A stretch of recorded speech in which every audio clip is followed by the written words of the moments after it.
So now we are starting with relational algebra. If you have studied SQL, then relational algebra will be easy for you. तो relational algebra में क्या होता है?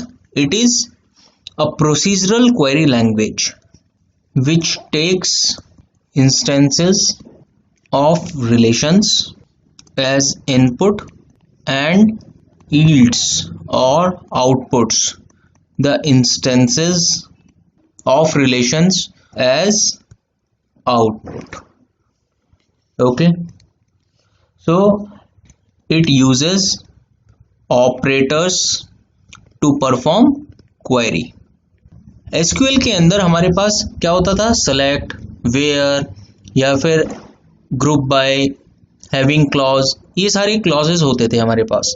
यहाँ पे हमारे पास मेनली दो ही क्लॉज हैं. एक है selection जिसको हम रिप्रेजेंट करते हैं सिग्मा से. तो ये क्या है हमारा? सिग्मा. सिलेक्शन क्या करता है? It will select the rows, select the rows और टपल्स. और दूसरा है projection. Projection is represented by pi. ये है pi. What it do? It selects the columns. Okay, तो अभी क्वेरी चला के देखते हैं, समझ में आएगा. लेट से हमारे पास एक एग्जांपल है. एक रिलेशन है एम्प्लॉय जिसके अंदर लेट से EID, एम्प्लॉय नेम और लेट से एम्प्लॉय सैलरी एट्रीब्यूट्स है. ठीक है, हमारे पास क्वेरी है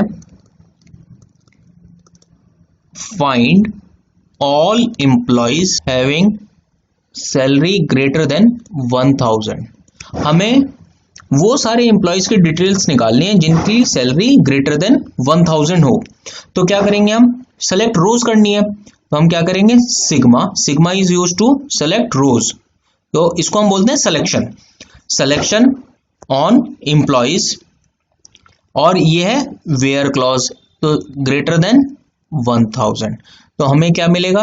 वो सारे एम्प्लॉयज की डिटेल्स मिल जाएगी जब हमें सैलरी ग्रेटर देन 1000 मिले.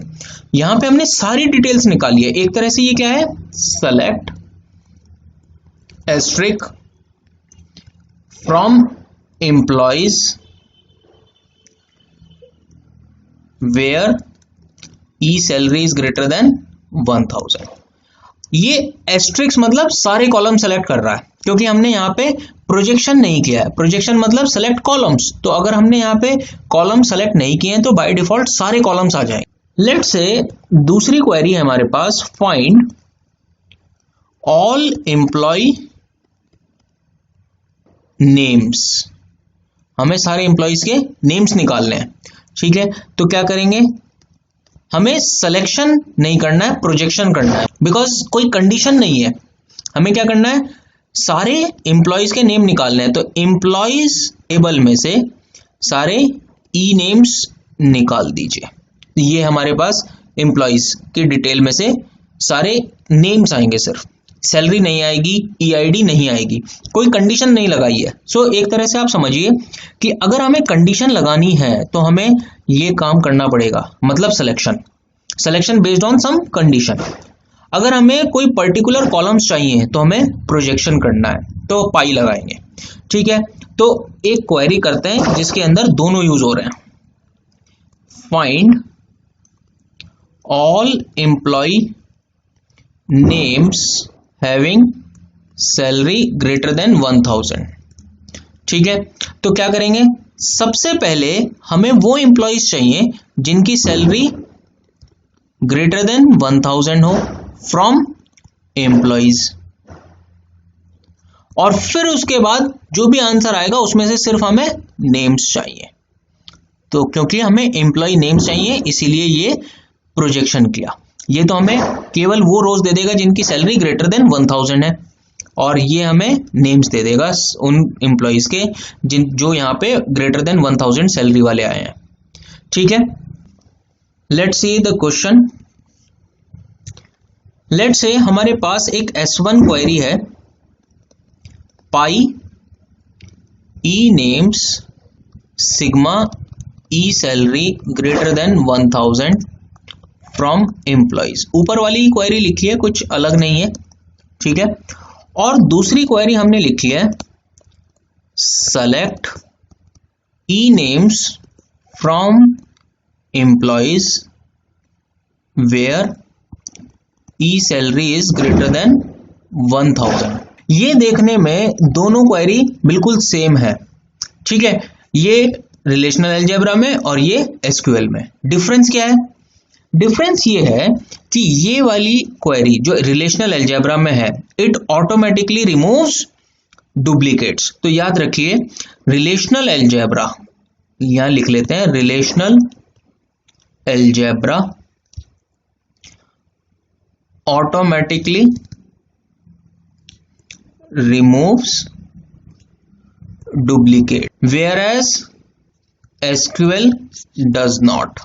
तो लेट्स से हमारे पास एक नाम आया आशीष और दूसरा था लेट्स से एक और आशीष, दोनों की एम्प्लॉय आईडी तो थी E1 और E2। ये अलग आशीष है, ये अलग आशीष है, दोनों की सैलरी 1000 से ग्रेटर है, लेकिन हमने सिर्फ नेम्स निकाले हैं तो आशीष आएगा सिर्फ, तो ये डुप्लीकेट हो गया। तो ये क्या करेगा, सिर्फ एक आशीष देगा, जबकि ये वाली क्वेरी क्या करेगी हमारी, ये दोनों आशीष के नाम देगी, क्योंकि वो डुप्लीकेट रिमूव नहीं करती है। लेट्स से हमारे पास गिवन है S1 equal to S2, B S1 is a subset of S2, C S2 is a subset of S1 और D S1 is not equal to S2। तो क्या आंसर ट्रू होगा? देखो यहां पे हमारे पास डुप्लीकेट्स नहीं है और यहां पे डुप्लीकेट्स हैं, सो ये सुपरसेट हो गया और ये सबसेट हो गया। So that's why S1 is a subset of S2। They are not same, they are not very not equal to, they are not equal to। Why they are not equal to? बिल्कुल exact not equal to भी नहीं है, क्योंकि दोनों के अंदर कुछ ना कुछ कॉमन जरूर है। और S2 is not a subset, S2 is a superset, ठीक है। So this will be the answer. Okay, let's see the set operation on relational algebra. हमने सेट मैनिपुलेशन ऑपरेशन पढ़े थे एसक्यूएल में। हमारे पास थे यूनियन,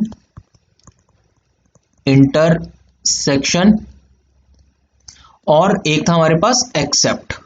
ये क्योंकि वहां पे कीवर्ड भी थे, ठीक है। हमारे पास रिलेशनल अलजेब्रा में भी 3 सेट ऑपरेशन है, एक यूनियन है, एक इंटरसेक्शन है और एक्सेप्ट की जगह वहां पे हम उसको बोलते हैं डिफरेंस, जिसको माइनस से रिप्रेजेंट करते हैं, ठीक है। और जैसे कि हमने पढ़ा था एसक्यूएल में कि ये कॉम्पैटिबल रिलेशंस पे ही चलेंगे, तो यहां पे भी ये कॉम्पैटिबल रिलेशंस पर ही चलेंगे। कॉम्पैटिबल रिलेशंस मतलब कि अगर R1 और R2 के बीच में आप कोई सेट ऑपरेशन कर रहे हो, लेट्स से डिफरेंस कर रहे हो या यूनियन कर रहे हो या इंटरसेक्शन कर रहे हो, तो इनके अंदर number of attributes as well as their domain must be same, ठीक है, अदरवाइज आंसर ही नहीं आएगा।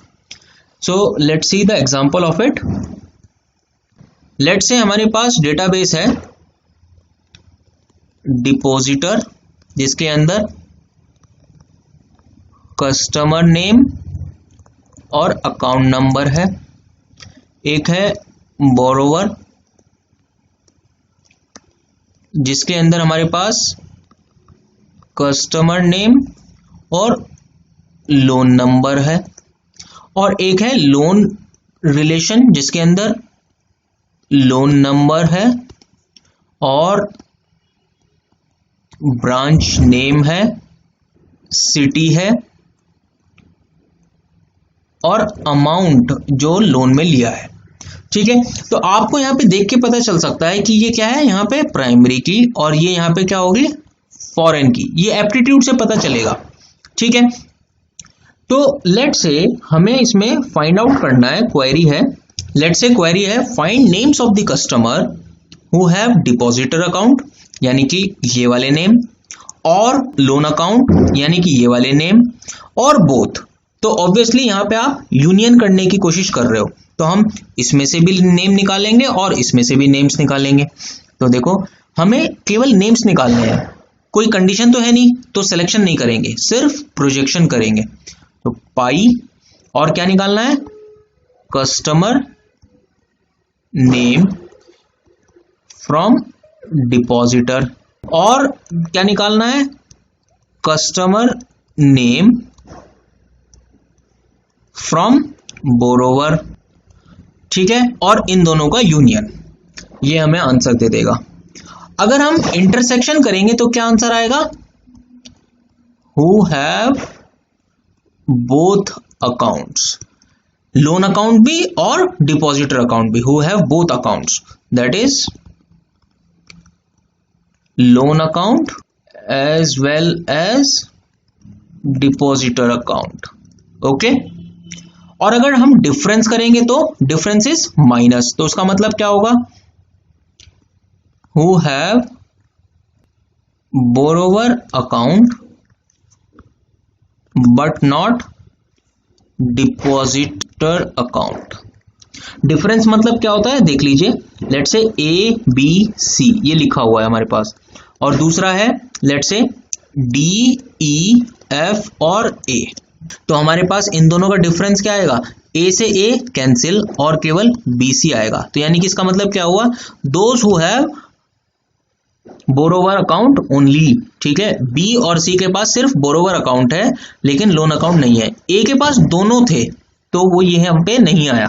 So who have borrower account only, only. ठीक है, क्योंकि जिसपे बोरोवर अकाउंट है ए, वो नहीं है सिर्फ। ठीक है, क्योंकि इसमें बोरोवर अकाउंट भी है और लोन अकाउंट भी है ए के पास, उस वो आंसर में नहीं आएगा। So borrower account only but not depositor account, तो इसको लिखने की जरूरत भी नहीं है, but not depositor account because only लगा दिया है हमने। ठीक है, let's see more on relational algebra in next video. Thank you.